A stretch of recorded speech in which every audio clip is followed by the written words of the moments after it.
ಸಾವಿರಾರು ವರ್ಷಗಳ ಹಿಂದೆ ಮರಳಿನ ಸಮುದ್ರದ ನಡುವೆ ಮನುಷ್ಯ ನಿರ್ಮಿಸಿದ ಆ ಬೃಹತ್ ಆಕೃತಿಗಳು ಇಂದಿಗೂ ಜಗತ್ತನ್ನ ಬೆರಗುಗೊಳಿಸ್ತಾ ಇವೆ. ಈಜಿಪ್ಟ್ ದೇಶದ ಗೀಜಾದಲ್ಲಿ ತಲೆ ಎತ್ತಿ ನಿಂತಿರೋ ಈ ಪಿರಾಮಿಡ್ಗಳು ಕೇವಲ ಕಲ್ಲಿನ ರಾಶಿಗಳಲ್ಲ, ಅವು ಪ್ರಾಚೀನ ಮಾನವನ ಬುದ್ಧಿವಂತಿಕೆ, ತಾಳ್ಮೆ ಮತ್ತು ಅದ್ಭುತ ಇಂಜಿನಿಯರಿಂಗ್ ಕೌಶಲ್ಯದ ಜೀವಂತ ಸಾಕ್ಷಿ. ಆದರೆ ಆಧುನಿಕ ತಂತ್ರಜ್ಞಾನ ಇಲ್ಲದ ಆ ಕಾಲದಲ್ಲಿ 2.3 ಮಿಲಿಯನ್ ಬೃಹತ್ ಕಲ್ಲುಗಳನ್ನು ಬಳಸಿ ಇಷ್ಟು ಎಕ್ಸಾಕ್ಟ್ ಆಗಿ ಇವುಗಳನ್ನ ಹೇಗೆ ನಿರ್ಮಿಸಲಾಯಿತು? ನಕ್ಷತ್ರಗಳ ಮೂಮೆಂಟ್ಗೆ ತಕ್ಕಂತೆ ಇವುಗಳು ಹೇಗೆ ಹೊಂದಾಣಿಕೆಯಾಗಿವೆ? ಎಷ್ಟೋ ವರ್ಷಗಳಾದರೂ ಇವತ್ತಿಗೂ ಹಾಗೆ ಉಳಿದಿರೋ ಈ ಪಿರಾಮಿಡ್ಗಳ ಹಿಂದಿರುವ ರಹಸ್ಯವೇನು?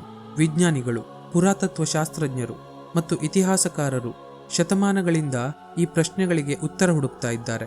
ಈ ಪಿರಾಮಿಡ್ಗಳು ಕೇವಲ ಸಮಾಧಿಗಳ ಅಥವಾ ಇಡೀ ಮಾನವ ಕುಲಕ್ಕೆ ಬಿಟ್ಟು ಹೋದ ಯಾವುದೋ ಮಹಾನ್ ಸಂಕೇತಗಳ?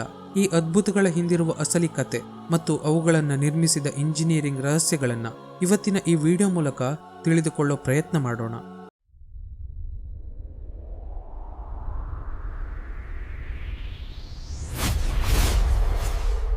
ಪಿರಾಮಿಡ್ಗಳ ನಿರ್ಮಾಣದ ಬಗ್ಗೆ ಮಾತನಾಡುವಾಗ ಮೊದಲು ಬರೋ ಪ್ರಶ್ನೆ ಅಂದ್ರೆ ಇದನ್ನ ನಿರ್ಮಿಸಿದವರು ಯಾರು ಅನ್ನೋದು. ಅನೇಕ ದಶಕಗಳ ಕಾಲ ಇವುಗಳನ್ನ ಗುಲಾಮರು ಬಲವಂತವಾಗಿ ನಿರ್ಮಿಸಿದ್ರು ಅನ್ನೋ ತಪ್ಪು ಕಲ್ಪನೆ ಇತ್ತು. ಆದರೆ ಇತ್ತೀಚಿನ ಸಂಶೋಧನೆಗಳು ಮತ್ತು ಉತ್ಖನನಗಳು ವಿಭಿನ್ನವಾದ ಸತ್ಯವನ್ನ ಹೊರಹಾಕಿವೆ. ಪಿರಾಮಿಡ್ಗಳನ್ನ ನಿರ್ಮಿಸಿದವರು ಗುಲಾಮರಲ್ಲ, ಅವರು ತುಂಬಾ ಚೆನ್ನಾಗಿ ಕೆಲಸ ತಿಳಿದ ಕಾರ್ಮಿಕರು ಮತ್ತು ರೈತರಾಗಿದ್ರು. ನೈಲ್ ನದಿಯಲ್ಲಿ ಪ್ರವಾಹ ಬಂದಾಗ ಕೃಷಿ ಕೆಲಸಗಳು ಸ್ಥಗಿತಗೊಳ್ತಾ ಇತ್ತು. ಆ ಸಮಯದಲ್ಲಿ ಸಾವಿರಾರು ಜನರು ದೇಶ ಸೇವೆಯ ಭಾಗವಾಗಿ ಪಿರಾಮಿಡ್ ನಿರ್ಮಾಣದಲ್ಲಿ ತೊಡಗಿಸಿಕೊಳ್ತಾ ಇದ್ರು. ಅವರಿಗೆ ಉತ್ತಮ ಆಹಾರ, ವಸತಿ ಮತ್ತು ವೈದ್ಯಕೀಯ ಸೌಲಭ್ಯಗಳನ್ನ ಒದಗಿಸಲಾಗ್ತಾ ಇತ್ತು. ಗೀಜಾ ಬಳಿ ಪತ್ತೆಯಾದ ಕಾರ್ಮಿಕರ ಸಮಾಧಿಗಳು ಮತ್ತು ಅವರ ಅಸ್ಥಿಪಂಜರಗಳ ಪರೀಕ್ಷೆಯು ಅವರು ಚಿಕಿತ್ಸೆ ಪಡೆದಿದ್ರು ಮತ್ತು ಪೌಷ್ಟಿಕ ಆಹಾರ ಸೇವಿಸ್ತಾ ಇದ್ರು ಅನ್ನೋದು ದೃಢಪಡಿಸಿದೆ. ಇದು ಒಂದು ಸುಸಜ್ಜಿತವಾದ ಪ್ರಾಜೆಕ್ಟ್ ಮ್ಯಾನೇಜ್ಮೆಂಟ್ನ ಫಲವಾಗಿತ್ತು. ಪ್ರತಿ ತಂಡಕ್ಕೂ ಒಬ್ಬ ನಾಯಕನನ್ನಿಟ್ಟು ಕೆಲಸವನ್ನ ವ್ಯವಸ್ಥಿತವಾಗಿ ಹಂಚಲಾಗ್ತಾ ಇತ್ತು. ಈಜಿಪ್ಟ್ನ ಫೇರೋಗಳು ತಮ್ಮ ಶಕ್ತಿಯ ಪ್ರದರ್ಶನಕ್ಕಾಗಿ ಸತ್ತ ಮೇಲೂ ಜೀವನ ಇದೆ ಎಂಬ ನಂಬಿಕೆಯಿಂದ ಇವುಗಳನ್ನ ನಿರ್ಮಿಸಲು ಹೇಳ್ತಾ ಇದ್ರಂತೆ. ಇನ್ನು ಇದರ ಇಂಜಿನಿಯರಿಂಗ್ ವಿಷಯಕ್ಕೆ ಬಂದ್ರೆ ಇವತ್ತಿನ ಕಾಲದ ದೊಡ್ಡ ದೊಡ್ಡ ಇಂಜಿನಿಯರ್ಗಳೇ ತಲೆಕೆಡಿಸಿಕೊಳ್ಳುವಂತಹ ವಿನ್ಯಾಸವಿದು. ಯಾಕೆ ಅಂದ್ರೆ ಸುಮಾರು 4,500 ವರ್ಷಗಳ ಹಿಂದೆ, ಅಂದ್ರೆ ಕ್ರಿಸ್ತಪೂರ್ವ 2550 ಸುಮಾರಿಗೆ ಈ ಗ್ರೇಟ್ ಪಿರಾಮಿಡ್ ನಿರ್ಮಾಣ ಶುರುವಾಯಿತು. ಕಿಂಗ್ ಕುಫು ಅನ್ನೋ ರಾಜ ಇದನ್ನ ತನ್ನ ಸಮಾಧಿಯಾಗಿ ನಿರ್ಮಿಸ್ತಾನೆ. ಆದರೆ ಈ ಪಿರಾಮಿಡ್ ಕಟ್ಟಿರೋ ರೀತಿನೇ ಒಂದು ದೊಡ್ಡ ಅದ್ಭುತ. ಯಾಕೆ ಅಂದ್ರೆ ಇದರ 4 ಬದಿಗಳು ಉತ್ತರ, ದಕ್ಷಿಣ, ಪೂರ್ವ ಮತ್ತು ಪಶ್ಚಿಮ ದಿಕ್ಕುಗಳಿಗೆ ಎಷ್ಟು ಕರೆಕ್ಟ್ ಆಗಿ ಮುಖ ಮಾಡಿಕೊಂಡಿದೆ ಅಂದ್ರೆ ಅಲ್ಲಿ ಕೇವಲ 0.05 ಡಿಗ್ರಿಯಷ್ಟು ಮಾತ್ರ ವ್ಯತ್ಯಾಸವಿದೆ. ಅಂದ್ರೆ ಸಾಧಾರಣ ಕಣ್ಣಿಗೆ ಯಾವುದೇ ತಪ್ಪು ಕಾಣೋದೇ ಇಲ್ಲ. ಇವತ್ತಿನ ಹಾಗೆ ದಿಕ್ಕು ತೋರಿಸೋ ದಿಕ್ಸೂಚಿ ಅಂದರೆ ಕಂಪಾಸ್ ಇಲ್ಲದ ಆ ಕಾಲದಲ್ಲಿ ಬರೀ ಆಕಾಶದ ಸೂರ್ಯ ಮತ್ತು ನಕ್ಷತ್ರಗಳನ್ನ ನೋಡಿಯೇ ಅವರು ಈ ರೀತಿ ಎಕ್ಸಾಕ್ಟ್ ಅಳತೆಯಲ್ಲಿ ಕಟ್ತಾ ಇದ್ರು. ಇದು ಬರೀ ಕಲ್ಲುಗಳನ್ನ ಒಂದರ ಮೇಲೆ ಒಂದು ಇಡೋ ಕೆಲಸವಾಗಿರಲಿಲ್ಲ. ಪ್ರತಿಯೊಂದು ಇಂಚಿನ ಅಳತೆಯು ಗಣಿತದ ಪ್ರಕಾರ 100ಕ್ಕೆ 100 ಸರಿಯಾಗಿರಬೇಕಿತ್ತು. ಅಷ್ಟೇ ಅಲ್ಲ, ಅವತ್ತು ಪಿರಾಮಿಡ್ ಈಗ ನಮಗೆ ಕಾಣೋ ಹಾಗೆ ಇರಲಿಲ್ಲ. ಪಿರಾಮಿಡ್ ಮೇಲ್ಭಾಗವನ್ನ ಪೂರ್ತಿಯಾಗಿ ಬೆಳ್ಳಗಿನ ಸುಣ್ಣದ ಕಲ್ಲಿನಿಂದ ಕವರ್ ಮಾಡ್ತಾ ಇದ್ರು. ಇದರಿಂದ ಮಧ್ಯಾಹ್ನ ಸೂರ್ಯನ ಬೆಳಕು ಬಿದ್ದಾಗ ಮರುಭೂಮಿಯ ನಡುವೆ ಈ ಪಿರಾಮಿಡ್ ಒಂದು ದೊಡ್ಡ ವಜ್ರದ ತರಹ ಹೊಳೆಯುತ್ತಾ ಇತ್ತು. ಈ ರೀತಿ ಎಕ್ಸಾಕ್ಟ್ ಆಗಿ ಕಟ್ಟೋಕೆ ಮೇರ್ಕೆಟ್ ಅನ್ನೋ ಒಂದು ಸರಳವಾದ ಕಟ್ಟಿಗೆಯ ಉಪಕರಣವನ್ನ ಬಳಸ್ತಾ ಇದ್ರು ಅನ್ನೋದು ಇತಿಹಾಸಕಾರರ ಮಾತು. ಇನ್ನು ಈ ಪಿರಾಮಿಡ್ ನಿರ್ಮಾಣಕ್ಕೆ ಬಳಸಲಾದ ಕಲ್ಲುಗಳ ಗಾತ್ರ ಮತ್ತು ತೂಕ ಇವತ್ತಿಗೂ ದೊಡ್ಡ ರಹಸ್ಯ. ಒಂದೊಂದು ಕಲ್ಲು ಸುಮಾರು 2.5 ಟನ್ನಿಂದ ಹಿಡಿದು 80 ಟನ್ಗಳಷ್ಟು ತೂಕವಿರ್ತಾ ಇತ್ತು. ಗೀಜಾದ ಗ್ರೇಟ್ ಪಿರಾಮಿಡ್ಗೆ ಸುಮಾರು 2.3 ಮಿಲಿಯನ್ ಕಲ್ಲುಗಳನ್ನ ಬಳಸಲಾಗಿದೆ. ಈ ಬೃಹತ್ ಕಲ್ಲುಗಳನ್ನ ಗಣಿಗಾರಿಕೆ ಮಾಡಿ ಸರಿಯಾದ ಆಕಾರಕ್ಕೆ ಕತ್ತರಿಸಿ ನಂತರ ನಿರ್ಮಾಣ ಸ್ಥಳಕ್ಕೆ ತರೋದು ಅಸಾಮಾನ್ಯ ಕೆಲಸವಾಗಿತ್ತು. ಅವರು ತಾಮ್ರದ ಉಳಿಗಳು ಮತ್ತು ಮರದ ಸುತ್ತಿಗೆಗಳನ್ನ ಬಳಸಿ ಕಲ್ಲುಗಳನ್ನ ಸೀಳ್ತಾ ಇದ್ರು. ಕಲ್ಲಿನಲ್ಲಿ ಸಣ್ಣ ಸೀಳು ಮಾಡಿ ಅದರಲ್ಲಿ ಒಣಮರವನ್ನ ತುರುಕಿ ನಂತರ ಅದಕ್ಕೆ ನೀರು ಹಾಕ್ತಾ ಇದ್ರು. ಮರ ಉಬ್ಬಿದಾಗ ಕಲ್ಲು ಸರಿಯಾಗಿ ಸೀಳ್ತಾ ಇತ್ತು. ಆದರೆ ಇಷ್ಟು ದೊಡ್ಡ ಕಲ್ಲುಗಳನ್ನ 100 ಕಿಲೋಮೀಟರ್ ದೂರದಿಂದ ಹೇಗೆ ತಂದಿದ್ರು? ವಿಜ್ಞಾನಿಗಳ ಪ್ರಕಾರ ಅವರು ನೈಲ್ ನದಿಯ ಕಾಲುವೆಗಳನ್ನ ಬಳಸ್ತಾ ಇದ್ರಂತೆ. ಮಳೆಗಾಲದಲ್ಲಿ ನೀರಿನ ಮಟ್ಟ ಹೆಚ್ಚಾದಾಗ ದೋಣಿಗಳ ಮೂಲಕ ಈ ಕಲ್ಲುಗಳನ್ನ ನಿರ್ಮಾಣ ಸ್ಥಳದ ಹತ್ತಿರಕ್ಕೆ ತರಲಾಗ್ತಾ ಇತ್ತಂತೆ.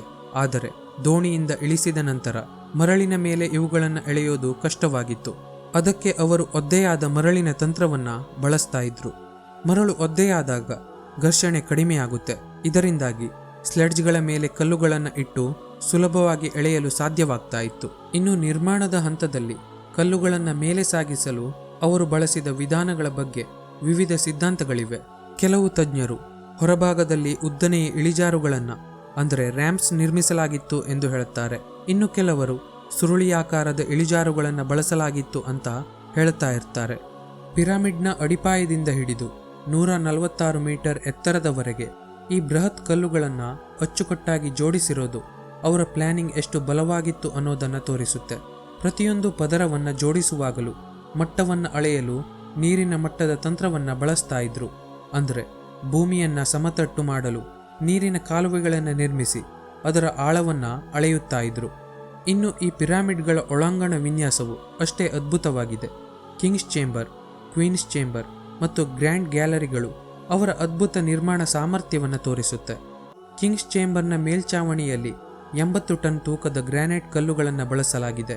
ಅದರ ಮೇಲೆ ಬರುವ ಬೃಹತ್ ಒತ್ತಡವನ್ನು ತಡೆದುಕೊಳ್ಳಲು ಅವರು ರಿಲೀವಿಂಗ್ ಚೇಂಬರ್ಗಳನ್ನು ನಿರ್ಮಿಸಿದ್ದಾರೆ. ಅದು ಮೇಲಿನ ತೂಕವನ್ನು ಉಳಿದ ಭಾಗಗಳಿಗೆ ಹಂಚುವಂತೆ ಮಾಡುತ್ತೆ. ಈ ತಂತ್ರಜ್ಞಾನ ಇಂದಿನ ಆಧುನಿಕ ಕಟ್ಟಡ ನಿರ್ಮಾಣದಲ್ಲೂ ಬಳಕೆಯಾಗುತ್ತಿದೆ. ಹಾಗೆ ಪಿರಾಮಿಡ್ನ ಒಳಗಿರುವ ಗಾಳಿ ಕಿಂಡಿಗಳು ಅಂದರೆ ಏರ್ ಶಾಫ್ಟ್ ಕೇವಲ ಗಾಳಿಗಾಗಿ ಮಾತ್ರವಲ್ಲದೆ ನಿರ್ದಿಷ್ಟ ನಕ್ಷತ್ರಗಳಾದ ಓರಿಯನ್ ಮತ್ತು ಸೀರಿಯಸ್ಗೆ ನೇರವಾಗಿ ಮುಖ ಮಾಡಿದೆ. ಇದು ಈಜಿಪ್ಟ್ನವರಿಗೆ ಖಗೋಳಶಾಸ್ತ್ರದಲ್ಲಿದ್ದ ಅಪಾರ ಜ್ಞಾನವನ್ನು ತೋರಿಸುತ್ತೆ. ಇವತ್ತಿಗೂ ಪಿರಾಮಿಡ್ಗಳ ಬಗ್ಗೆ ಕೆಲವು ವಿಚಿತ್ರ ಸಿದ್ಧಾಂತಗಳು ಚಾಲ್ತಿಯಲ್ಲಿವೆ. ಇದು ಮನುಷ್ಯ ನಿರ್ಮಿತವಲ್ಲ, ಬದಲಾಗಿ ಪರಗ್ರಹ ಜೀವಿಗಳು ಅಂದರೆ ಏಲಿಯನ್ಸ್ ಬಂದು ನಿರ್ಮಿಸಿದರು ಅನ್ನೋ ಸಾಮಾನ್ಯ ಸಿದ್ಧಾಂತ. ಆದರೆ ಇದಕ್ಕೆ ಯಾವುದೇ ಪುರಾವೆಗಳಿಲ್ಲ. ಈಜಿಪ್ಟ್ನವರ ದಿನಚರಿಗಳು, ಅವರು ಬಳಸಿದ ಉಪಕರಣಗಳು ಮತ್ತು ಅರ್ಧಕ್ಕೆ ನಿಂತಿರೋ ಕೆಲವು ಪಿರಾಮಿಡ್ಗಳನ್ನು ಗಮನಿಸಿದ್ರೆ ಇದು ಮನುಷ್ಯರ ಶ್ರಮದ ಫಲ ಅನ್ನೋದು ಸ್ಪಷ್ಟವಾಗುತ್ತೆ. ಇನ್ನು ಮತ್ತೊಂದು ಸಿದ್ಧಾಂತ ಅಂದರೆ ಪಿರಾಮಿಡ್ಗಳು ಬೃಹತ್ ಶಕ್ತಿ ಕೇಂದ್ರಗಳಾಗಿದ್ವು. ಇದರ ಒಳಗೆ ಬಳಸಲಾದ ಗ್ರಾನೈಟ್ನಲ್ಲಿರೋ ಕ್ವಾರ್ಟ್ಸ್ ಸ್ಫಟಿಕಗಳು ವಿದ್ಯುತ್ ಉತ್ಪಾದಿಸುತ್ತಿತ್ತು ಅಂತ ಕೆಲವರು ನಂಬ್ತಾರೆ. ಆದರೆ ಇವು ಕೇವಲ ಸಿದ್ಧಾಂತಗಳಾಗಿದ್ದು ವೈಜ್ಞಾನಿಕವಾಗಿ ಇನ್ನೂ ಸಾಬೀತಾಗಿಲ್ಲ. ಪಿರಾಮಿಡ್ಗಳು ಹೆಚ್ಚಾಗಿ ಫಿರೋಗಳ ಪುನರ್ಜನ್ಮಕ್ಕೆ ಸಹಾಯ ಮಾಡೋ ಸ್ಮಾರಕಗಳಾಗಿ ನಿರ್ಮಿಸಲ್ಪಟ್ಟಿವೆ ಅನ್ನೋದು ಇತಿಹಾಸಕಾರರ ಅಭಿಪ್ರಾಯ. ಆಧುನಿಕ ವಿಜ್ಞಾನವು ಪಿರಾಮಿಡ್ಗಳ ರಹಸ್ಯಗಳನ್ನು ಬಿಡಿಸಲು ಹೊಸ ತಂತ್ರಜ್ಞಾನಗಳನ್ನು ಬಳಸುತ್ತಿದೆ. ಸ್ಕ್ಯಾನ್ ಪಿರಾಮಿಡ್ಸ್ ಎಂಬ ಯೋಜನೆಯ ಮೂಲಕ ಕಾಸ್ಮಿಕ್ ಕಿರಣಗಳನ್ನು ಬಳಸಿ ಪಿರಾಮಿಡ್ಗಳ ಒಳಗೆ ಯಾರಿಗೂ ತಿಳಿಯದ ಗುಪ್ತ ಕೋಣೆಗಳಿವೆಯಾ ಅಂತ ಪರೀಕ್ಷಿಸಲಾಗುತ್ತಿದೆ.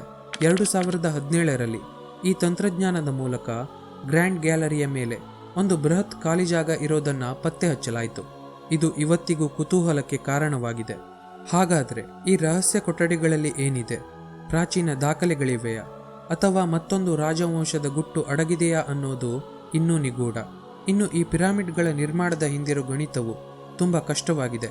ಯಾಕೆ ಅಂದರೆ ಪಿರಾಮಿಡ್ನ ಸುತ್ತಳತೆಯನ್ನು ಅದರ ಎತ್ತರದಿಂದ ಭಾಗಿಸಿದರೆ ಪೈ ಮೌಲ್ಯ ಸಿಗುತ್ತೆ ಅಂತ ಕೆಲವು ಸಂಶೋಧಕರು ಹೇಳುತ್ತಾರೆ. ಆದರೆ ಅವರ ಅಳತೆಯ ವಿಧಾನವಾದ ಕ್ಯೂಬಿಟ್ ಅತ್ಯಂತ ನಿಖರವಾಗಿತ್ತು. ಅವರ ವಾಸ್ತುಶಿಲ್ಪದಲ್ಲಿ ಸಿಮೆಟ್ರಿಗೆ ಹೆಚ್ಚಿನ ಮಹತ್ವವಿತ್ತು. ಭೂಮಿಯ ಕೇಂದ್ರ ಭಾಗಕ್ಕೆ ಇವುಗಳು ಹೊಂದಿಕೊಂಡಿವೆ ಅನ್ನೋ ವಾದವೂ ಇದೆ. ನೈಲ್ ನದಿಯ ದಡದಲ್ಲಿ ನಿರ್ಮಿಸಲಾದ ಈ ಸ್ಮಾರಕಗಳು ಈಜಿಪ್ಟ್ನ ಆರ್ಥಿಕತೆ ಮತ್ತು ಧಾರ್ಮಿಕ ನಂಬಿಕೆಯ ಬೆನ್ನೆಲುಬಾಗಿದ್ವು. ಈ ನಿರ್ಮಾಣಕ್ಕಾಗಿ ಇಡೀ ದೇಶದ ಸಂಪನ್ಮೂಲವನ್ನು ಬಳಸಲಾಗ್ತಾ ಇತ್ತು. ಇದು ಅವರ ಸಂಸ್ಕೃತಿಯಲ್ಲಿ ಫೇರೋಗಳಿಗೆ ಇದ್ದ ದೈವತ್ವದ ಸ್ಥಾನವನ್ನು ಎತ್ತಿ ತೋರಿಸುತ್ತೆ. ಇಷ್ಟೊಂದು ಬೃಹತ್ ಸ್ಮಾರಕಗಳನ್ನು ಕಟ್ಟೋ ಉದ್ದೇಶ ಕೇವಲ ಒಬ್ಬ ರಾಜನ ಸಮಾಧಿಗಾಗಿ ಮಾತ್ರ ಇತ್ತ ಅಥವಾ ನಮ್ಮ ಮುಂದಿನ ಪೀಳಿಗೆಗೆ ಏನೋ ಒಂದು ಸಂದೇಶ ನೀಡೋ ಹಂಬಲವಿತ್ತ? ಪಿರಾಮಿಡ್ಗಳ ಒಳಗಿರೋ ಚಿತ್ರಲಿಪಿಗಳು ಮತ್ತು ಇತ್ತೀಚೆಗೆ ಸಿಕ್ಕಿರೋ ರೆಡ್ ಸಿ ಸ್ಕ್ರಾಲ್ಸ್ ಎಂಬ ದಾಖಲೆಗಳು ಅಂದಿನ ಜನರ ಬದುಕು ಮತ್ತು ವಿಜ್ಞಾನದ ಬಗ್ಗೆ ರೋಚಕ ಸಂಗತಿಗಳನ್ನು ಹೊರಹಾಕಿವೆ. ಪಿರಾಮಿಡ್ಗಳು ಇಂದಿಗೂ ಮನುಷ್ಯನ ಸಾಮರ್ಥ್ಯಕ್ಕೆ ಸಾಕ್ಷಿ.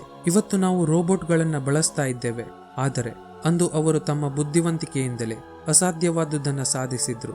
ಇತಿಹಾಸದ ಈ ಪುಟಗಳು ನಮಗೆ ಕಲಿಸೋದು ಒಂದೇ ಪಾಠ: ಅಸಾಧ್ಯ ಅನ್ನೋದು ಮನುಷ್ಯನ ಡಿಕ್ಷನರಿಯಲ್ಲೇ ಇರಬಾರದು. ಇವತ್ತಿನ ಆಧುನಿಕ ಕಟ್ಟಡಗಳು 100 ವರ್ಷ ಬಾಳಿಕೆ ಬರೋದೇ ಕಷ್ಟ, ಆದರೆ 4500 ವರ್ಷಗಳ ನಂತರವೂ ಅಲುಗಾಡದೆ ನಿಂತಿರೋ ಈ ಪಿರಾಮಿಡ್ಗಳು ನಮ್ಮ ಇಂಜಿನಿಯರಿಂಗ್ ಜಗತ್ತಿಗೆ ಒಂದು ದೊಡ್ಡ ಪಾಠ. ಮನುಷ್ಯನ ಇಚ್ಛಾಶಕ್ತಿ ಹೊಂದಿದ್ದರೆ ಪರ್ವತಗಳನ್ನೇ ಅಲುಗಾಡಿಸಬಹುದು ಅನ್ನೋದಕ್ಕೆ ಈ ಪಿರಾಮಿಡ್ಗಳೇ ಅಂತಿಮ ಸಾಕ್ಷಿ. ಫ್ರೆಂಡ್ಸ್, ಇದು ಇವತ್ತಿನ ವಿಡಿಯೋ. ಈ ವಿಡಿಯೋ ಇಷ್ಟ ಆಗಿದ್ರೆ ಖಂಡಿತ ಒಂದು ಲೈಕ್ ಮಾಡಿ. ಹಾಗೆ ಇದೇ ಥರ ಇನ್ನೂ ಹೆಚ್ಚಿನ ವಿಡಿಯೋಗಳಿಗಾಗಿ ನಮ್ಮ ಯೂಟ್ಯೂಬ್ ಚಾನಲನ್ನು ಸಬ್ಸ್ಕ್ರೈಬ್ ಮಾಡ್ಕೊಳ್ಳಿ. ಇನ್ನೊಂದು ಇಂಟ್ರೆಸ್ಟಿಂಗ್ ಇನ್ಫಾರ್ಮೇಟಿವ್ ವಿಡಿಯೋ ಜೊತೆ ನಿಮ್ಮನ್ನು ಮತ್ತೆ ಭೇಟಿ ಆಗ್ತೇನೆ. ಧನ್ಯವಾದ.